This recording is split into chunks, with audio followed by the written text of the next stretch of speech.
So let's take a look at multiplication with polynomials.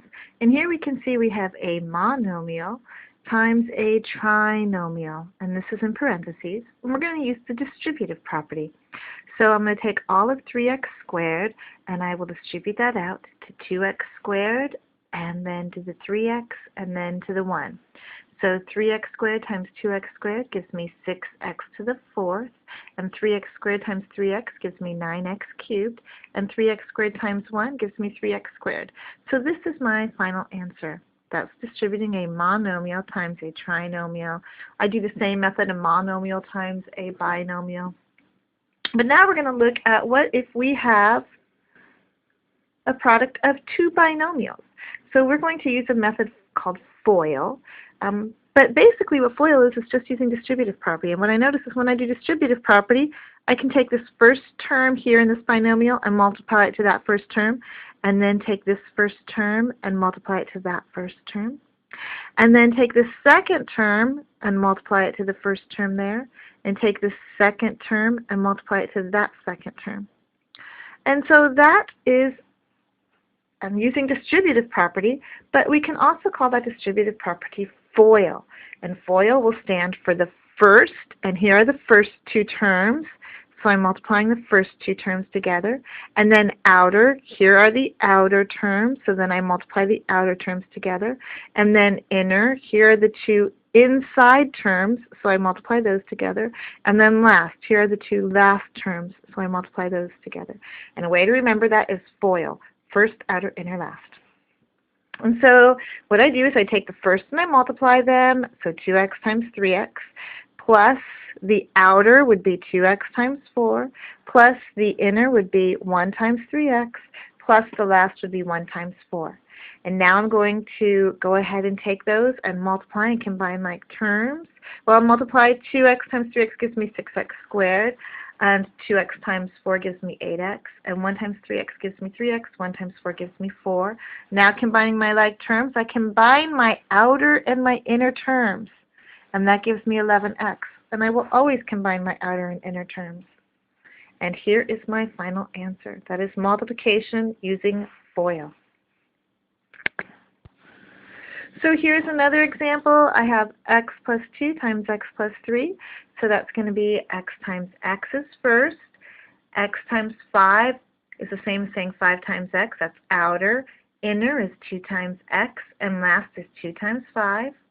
Then I go ahead and multiply. That gives me x squared. That gives me 5x, 2x. 2 times 5 gives me 10. Now I will combine like terms. 2x and 5x together combine to give me 7x. There's my answer. It is a trinomial. You can also multiply any polynomials together using something called the column method. And the column method works just like normal multiplication. And so here you have to use the column method if you have a binomial and a trinomial, or a trinomial and a trinomial. So here's an example of how the column method would work. I line them up. I'm going to now go 5 times 2, which gives me 10. Then plus, that's a positive 5 times 2 because that's positive and this is positive, so I have a positive 10. 5 times x gives me 5x. Well, just like in regular multiplication, we put a 0 here and we move over to our 10 spot. And I'll go 2 times x gives me a positive 2x, and then x times x gives me an x squared.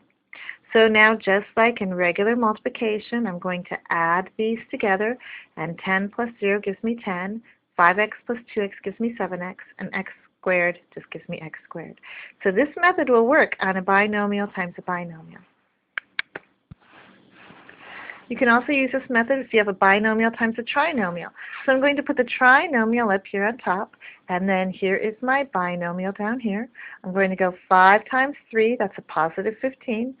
5 times 2a, that's a positive 10a. 5 times a squared is a positive 5a squared. Okay, this would be plus 0 here. So because we carry over, so a times 3 gives me a positive 3a. A times 2a gives me a positive 2a squared. And a times a squared gives me an a cubed. Now, just like in regular multiplication, we add the columns down. 15 plus 0 gives me 15. 10a plus 3a gives me 13a.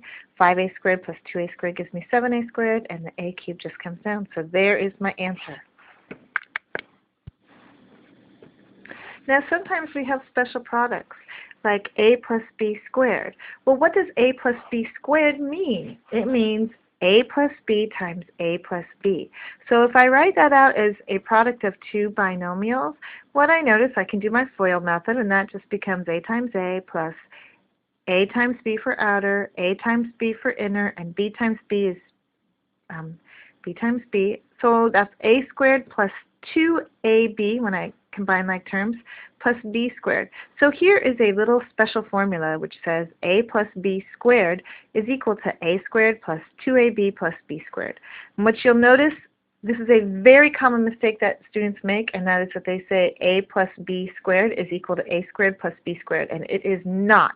So please notice that, because you will see problems like that. That is not true. Here is another example, a minus b squared. Well, what does that mean? That means a minus b times a minus b. And again, we do our FOIL method. And when we do our FOIL method, what we see is we've come up with another formula, and that is that a minus b squared is equal to a squared minus 2ab plus b squared. And finally, we have a third formula. This is called the difference of squares formula.